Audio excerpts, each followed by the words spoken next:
Salutations everybody, it is Matty here today. I hope all of you are doing absolutely fantastic. Today we have a crossover of Xbox, Bethesda, and Activision news to get into, and certainly it's a really interesting batch. We're going to start off with Bethesda as always. We're going to talk about Zenimax Online Studios, the developers of Elder Scrolls Online, and how they've been working on a brand new game for 4.5 years. We're going to discuss what that may be. We're also going to talk about, again, the Activision Blizzard deal involving Xbox and PlayStation now, where it seems like a 10-year deal involving Call of Duty has been extended to PlayStation, plus updated comments from PlayStation. And last but certainly not least, we're going to get into a pretty significant change involving Activision Blizzard and how this will leak over into Microsoft, as it's a problem they're currently trying to remedy. So ladies and gentlemen, if you are new here and you are interested in Xbox, Bethesda, Activision news, you are in the right place. Certainly they're all interconnected and relevant. Consider subscribing. Let's begin as promised with Bethesda. So as I said at the top, Elder Scrolls Online developer Zenimax Online Studios is working on a brand new IP. I've always found this to be a very underrated team in the Bethesda studio setup. A lot of people talk about, of course, Bethesda Game Studios and Arcane, but I think people are very quick to forget that when Elder Scrolls Online dropped, I don't think it was ever bad. It wasn't until Tamriel Unlimited that I feel they were on the right path. But when ESO dropped, it was just buggy, which was to be expected with a brand new MMO at the time, but it was also a game that didn't have a lot of life to its content. It was very 1, 2, 3 in its design philosophy, and they started to break that open more and more, and they've just dropped their 36th base game update to Elder Scrolls Online called Firesong. It's about the legacy of the Bretons, so they continue to support the heck out of that game, and again, I think they go underappreciated. So I'm keen to learn more about this game that they're working on, so let's read a little bit more from PureXbox.com. During an appearance on the Product Builders YouTube podcast last month, Zenimax Online Studios creative director Ben Jones mentioned how the team has been working on a brand new project for 4.5 years. Jones elaborated on this, explaining how the project had already had a considerable amount of investment put into it, and noting how the design team is made up of over 50 people. It seems the full development team stretches close to 200 people who are spread across the globe. Okay, 4.5 years is telling in a number of ways. This isn't breaking up what development cycle they're in right now, but if you're 4.5 years in, which for many games, including AAA in our industry, is considered a full cycle, that could indicate that this is another MMO, and I'll explain in a moment why I just believe that may be the case. But when I look at what's being said here, it is a new IP, and that does involve a lot of additional groundwork. It's not as simple as working on Fallout, or in their case, Elder Scrolls, where when you look at that game, it already has all the lore and races and stories and history pre-established. There is, depending on how you approach the creation of a brand new IP, a lot of work that goes into it to build your universe so all the mechanics make sense and connect to the story and vice versa. You know, it all depends on where they want to start as a team. I know a lot of teams like to start with the writing, you know, what happened in this world that we're going to make, and then you start to connect the dots. Everything starts to become a little bit more cohesive, and you build on top of that with your actual world space and then the gameplay mechanics and the music and so on and so forth. But it differs from team to team, so it's really hard to read between the lines here and guess. But the reality is that 4.5 years with a lot of investment is a long time, and MMORPGs, as we all know, have extremely long development cycles, given that some of them launch with like 7 stories. Like, think of Star Wars The Old Republic, the amount of stories that are in those games. And it's why some of them don't look all that fantastic at launch, because they've been in development for so long that they were maybe good looking at the time they began versus when they actually released. Not that I ever play an MMO for graphics, but I've certainly heard the complaints before. Like, you're looking at an OG RuneScape player at times. So like, graphics really clearly don't matter to me. There's something charming about that art style, but I digress. I would expect this to be an online game of some sorts, especially given their name. The reason I say that, though, is there was for a while a rumor surrounding their team that they were working on a Mandalorian game, one that I always found to be very interesting, because this would not strike me as the team I would pick They're not a single player developer as of right now, and to give them such an important IP, not that they don't deserve that trust, but it's just a pretty big 180 from what they're structured as a team. Like, you hire talent for these online games, you attract talent for these online games, particularly MMORPGs. Like, you're getting people in that wheelhouse. To have them all try to learn single player development could be easy for some. It could also be very difficult as a transition. So I would expect this to be an online game. I know that's not like an earth-shattering revelation, but it's just something that, based off the development timeline and the studio talent here, I would say is a safe assumption. Whatever it is, though, I am interested in it because, again, this team, I think, is really good. I think Elder Scrolls Online is oftentimes overshadowed by Final Fantasy XIV, and understandably so. People love that series and that game and how wonderful the bounce back has been for it, and it seems to be the MMO market leader, but I feel like we don't talk enough about how awesome ESO is. I think it's just kind of expected, and their consistency year-round is phenomenal. They start with the story at the beginning of the year, and they conclude it with the final update at the end of the year, and it all interconnects, and they just do that over and over and over and bring you to new zones and give you new mechanics and new companions and all that stuff, and so it's awesome what they've done. I can't hope to keep up with all of the JRPGs I play on top of any type of live service game. So I've fallen out of ESO in the years, but when I did play with my now fiance, it was a really good time. We enjoyed it a lot. It's just there is so much content, and I'm already pretty far into Star Wars: The Old Republic, so it's hard to balance two MMOs. Anyway, just wanted to update you on all of this. Let's move on over to what's going on with Xbox, Activision, as well as PlayStation and the New York Times. Now, there's a lot more to this article, but I did pluck out the two highlights here. The first one being Microsoft said on November 11th, so this is very recently, it offered Sony a 10-year deal to keep Call of Duty on PlayStation. Sony declined to comment on the offer.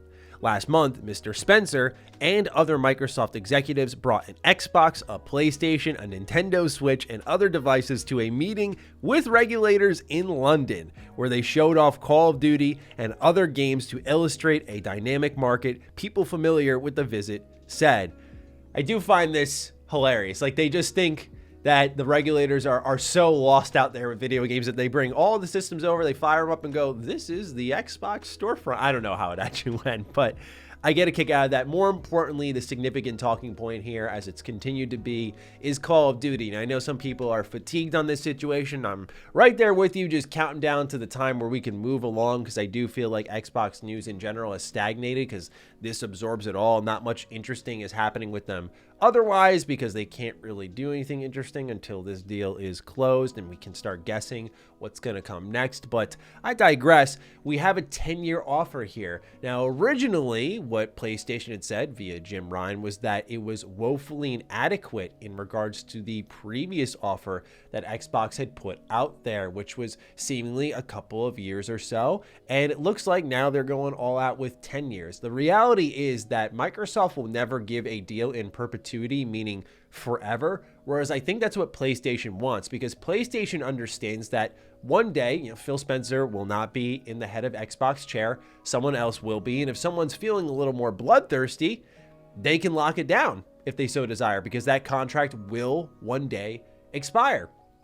And one day, Jim will be gone, and it's his job as the current head of PlayStation, the chief executive of Sony Interactive Entertainment, to protect their interests, to protect their shareholders, and ensure that they are going to get that really easy Call of Duty money that comes from just hosting the game on the platform and showing how well it does and counting your 30% up pretty quickly. I mean, we're talking about what was, in my average, when they crossed the $1 billion mark, I think about 15 to 16 million copies sold.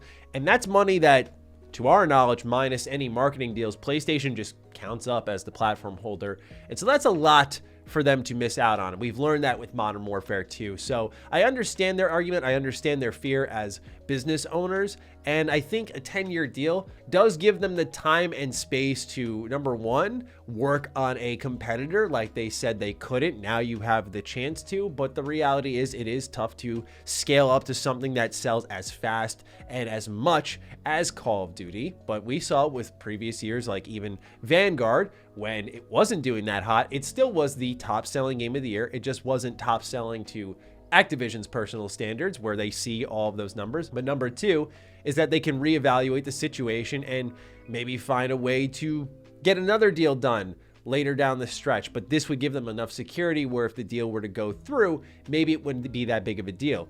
At least that's what you'd hope. But I don't know if this will actually be enough based off the one comment submitted by PlayStation in this entire article.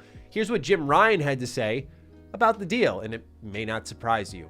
Jim Ryan said it was not true that his company had misled regulators. He said that Microsoft was a, quote, tech giant with a long history of dominating industries, end quote, and that, quote, it is highly likely that the choices gamers have today will disappear if this deal goes ahead, end quote.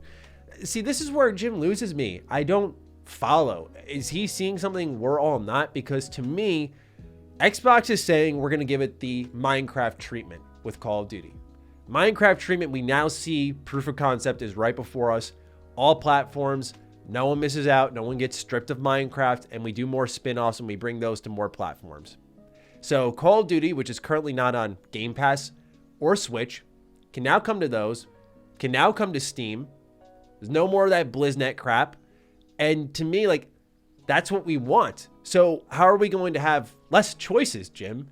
Is it because those additional choices will pull away from your platform and balance out the competition? I think people will still happily buy Call of Duty on PlayStation. Just a few more may get it over on Xbox because of Game Pass, of course. And some may even go get it on Switch. I think that's fair competition, if anything, but I'm open to saying I missed something here, but I'm just not understanding how there will be choices disappearing when I see choices being offered. We're not even accounting for cloud gaming, which continues to improve, and I have been impressed with those improvements, especially on my Logitech G Cloud. It's been a lot of fun, and even on my tablet, on my phone, like, I've just been impressed with the strides that they've made there, where that's another option if you so desire. And I only throw that out there because I played Halo Infinite on my Logitech G Cloud, and I mean, that worked just fine. Like, there was no lag, and I was doing multiplayer, so it is something worth considering. But I digress. Ladies and gentlemen, Jim Ryan, maybe a little out of pocket. Last thing we're going to talk about today is Activision Blizzard, with an issue here that may not really interest you as a consumer, but maybe as an enthusiast, you'll find it fascinating. And the reason I do bring this up is because it does connect to Xbox. So according to a report from Reuters, Xbox was looking into the Chinese market pretty heavily. They felt snake bitten by Genshin Impact, which they did have the opportunity to invest in.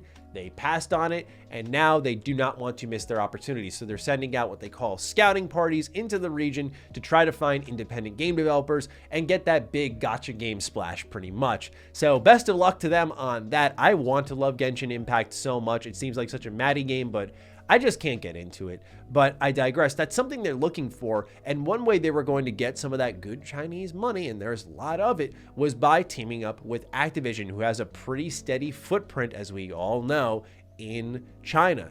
But things are changing now, as it looks like a deal with NetEase has expired, leading to Activision pulling their games out of China. Let's read the investor's note, and then we will discuss. So here's what it says. Blizzard Entertainment announced today that it will be suspending most Blizzard game services in mainland China due to the expiration of the current licensing agreement with NetEase on January 23rd, 2023. This includes World of Warcraft, Hearthstone, Warcraft 3 Reforged, Overwatch, the StarCraft series, Diablo 3, and Heroes of the Storm. Diablo Immortal co-development and publishing is covered under a separate agreement between the two companies. Blizzard Entertainment has had licensing agreements with NetEase since 2008, covering the publication of these Blizzard titles in China. The two parties have not reached a deal to renew the agreements that is consistent with Blizzard's operating principles and commitments to players and employees, and the agreements are set to expire in January 2023. We will suspend new sales in the coming days, and Chinese players will be receiving details of how this will work soon. Upcoming releases for World of Warcraft, Dragonflight, Hearthstone, March of the Lich King, and Season 2 of Overwatch 2 will proceed later this year. We're immensely grateful for the passion of our Chinese community that they have shown throughout the nearly 20 years we've been bringing our games to China through NetEase and our partners, said Mike Ibarra, president of Blizzard Entertainment. Their enthusiasm, creativity inspire us, and we are looking for alternatives to bring our games back to players in the future. Let's just say that they are probably scrambling right now, okay? Because this is a lot of money that they're missing out on.